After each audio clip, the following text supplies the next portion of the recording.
and the All Indiana Podcast Network. This is the News 8 Daily 8 Podcast, a Wish TV News 8 update. Hello, I'm Jeremy Jenkins, and this is your News 8 Daily 8 Podcast for Tuesday, January 14th. We begin with news on the south side of Indianapolis. Family and friends are grieving after 14-year-old Deandra Clay Staples was killed in a weekend shooting. Police say she was shot near the Laurelwood apartment complex Saturday morning. Deandra was a member of the G3 Steppers dance team. Her coach describing her as courageous and fierce. Deandra was small but mighty. She was definitely a big bundle of joy in a small body. You couldn't always see her, but you definitely heard her. In other news, a man arrested in connection with another weekend shooting is scheduled to be in court this morning. IMPD says Edwin Gonzalez Diaz was arrested for a shooting that happened around 3 Saturday morning near Lafayette Road and 38th Street. Police say that shooting left another man with serious injuries.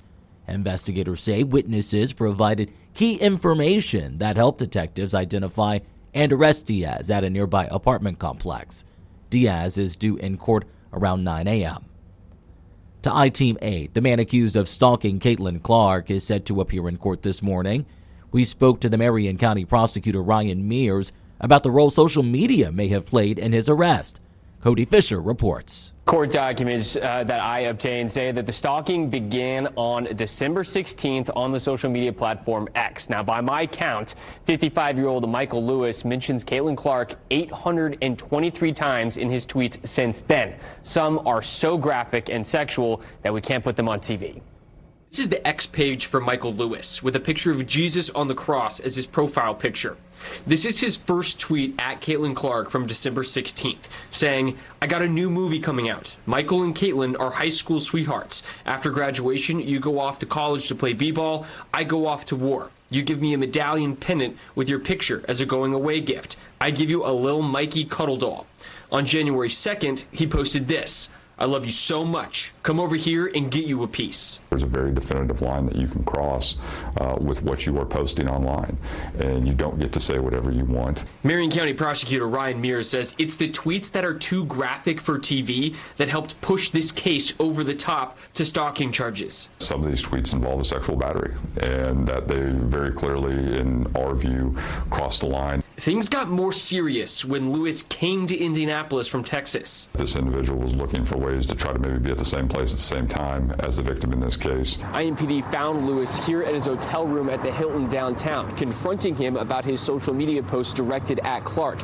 Even after that interaction, his account shows he was still tagging Clark in sexualized posts. Lewis told police he has an imaginary relationship with Clark, saying it's a fantasy type thing, a joke, and is not threatening. A conversation with law enforcement did not have any impact, and if anything, we saw a continued escalation of what was being put out. For IT Man, I'm Cody Fisher for Wish TV, wishtv.com, and follow us on Facebook for updates.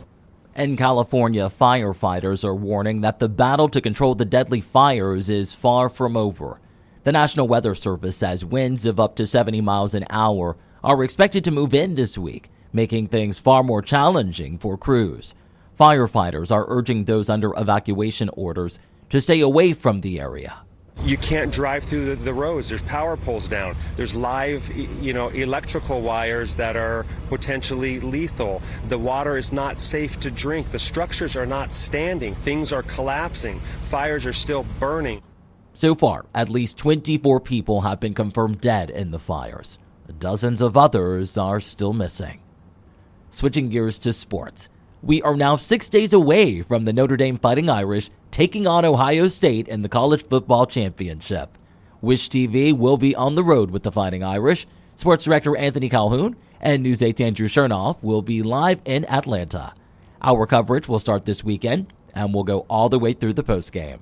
This morning, ESPN released their FPI, a computer-generated calculator that predicts the winner, and it shows that Ohio State has a 54% chance of winning, giving the Irish a 45% chance at beating the Buckeyes. Game time is Monday, January 20th at 7:30. When it comes to the weather, it's going to be a bit of a gloomy day out there. Storm Track 8 says you can also expect some light snow showers with it this morning. Meteorologist Marcus Bailey has your News 8 Daily 8 forecast. It's frigid now, but and I've mentioned it's that 1-2 punch. And something we need to keep an eye on is some light snow. I don't want to overlook that here. I'm hopeful that we'll get out of the morning drive before we have to kind of worry about that. And then following that, yeah, it's going to get even colder, unfortunately. We're at 12 right now, southwest wind at 9. And the feels like temperature is right at 0. That's the wind chill. But many are sub-zero right now, 1 below in Muncie and Shelbyville and Kokomo. We are in positive territory, barely, in Greencastle at 1 with the wind chill. Feels like 2 in Bedford and 3 currently in Lafayette. Now, here's our snowmaker. All right, it's very, very light. We're watching this kind of race over the northern half of Illinois, places like the Quad Cities, Rockford, southern suburbs of Chicago, Peoria, all seeing some of this snow. It's basically riding right down I-74. I think we open the window of opportunity here over the next couple of hours, but it's probably going to be closer to maybe 9 or 10 o'clock for us here in the city. So I'm hopeful the kiddos are already at school. Many of you are already at work by the time we get some of this light snow. Even then, it is well below an inch of snowfall. I'm not anticipating much here, but a quick quarter to half an inch, can't rule that out, and it will all stick because it is cold. And so there could be some slick spots across our area, especially along and north of I-74. Now, this will be gone by lunchtime. We should actually see a little bit of sunshine for the second half of the day.